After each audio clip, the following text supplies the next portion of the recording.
Hello and welcome to episode 612 of the Daily Sales Message Podcast, where every single day I share a piece of simple and actionable advice that's designed to help you feel more confident and sell more stuff too.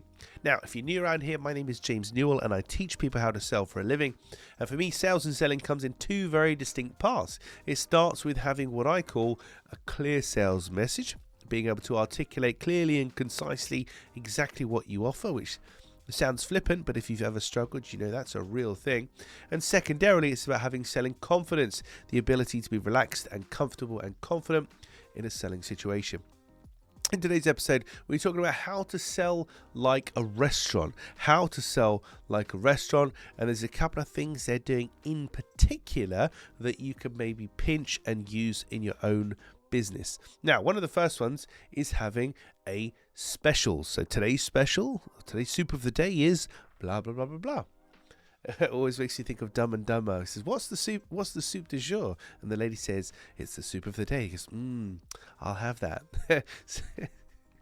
I don't know. I amuse myself sometimes. So they have a specials menu.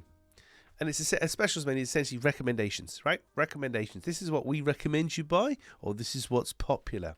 So can you do that in your own business, or do you do that already? Do you highlight and signpost to your buyers what you recommend and what's popular in the theory of a specials board? So if you don't, that's something that you can do, because sometimes, a lot of the time actually, people are looking for guidance. They're like, well, I don't know what I need. Can you tell me? Can you help me? Rather than, here's our big menu. What would you like to order?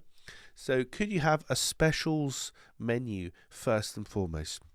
Secondly to that, do you actually have a menu? And here I'm talking about things like menu pricing or an essential model. So in a restaurant, they have a piece of paper with all of the food and drink on it that you can order, and you can choose through that. But do you have that for your own business? Is there a document or a resource where, as a buyer, I can see everything you sell and I can decide what I want to buy? Sounds really pedestrian and basic, but if you don't have that, create it. You don't necessarily have to push it out there publicly, but it's a good thing to have.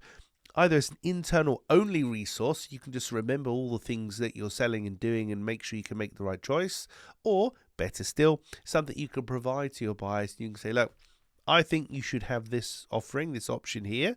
Here's all the stuff we do, just so you can see and make the best decision for yourself, but I think you should have this one here. So having a specials board, a specials menu of recommended things, having menu pricing itself, so having a menu of things, are two great things you can do.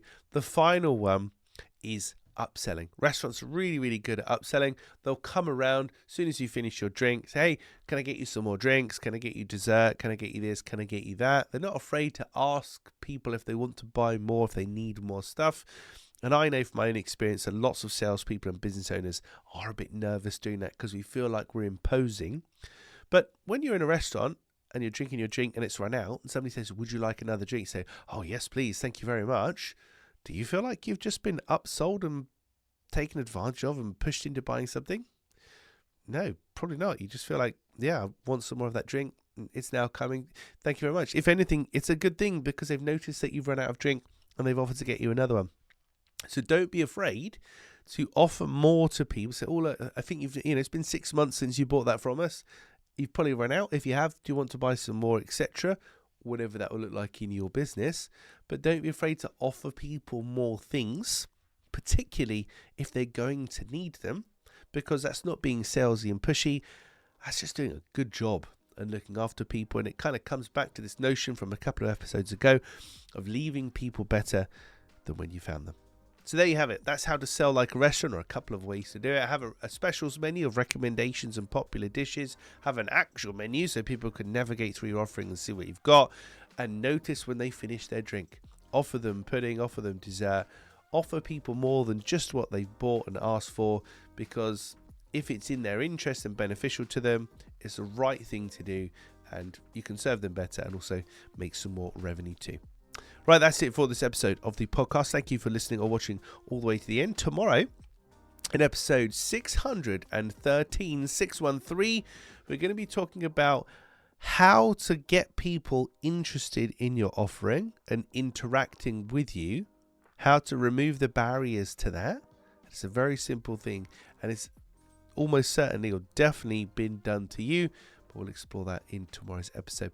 Thank you for listening or watching all the way to the end. I do appreciate it. I'll catch you tomorrow for another exciting edition of the Daily Sales Message.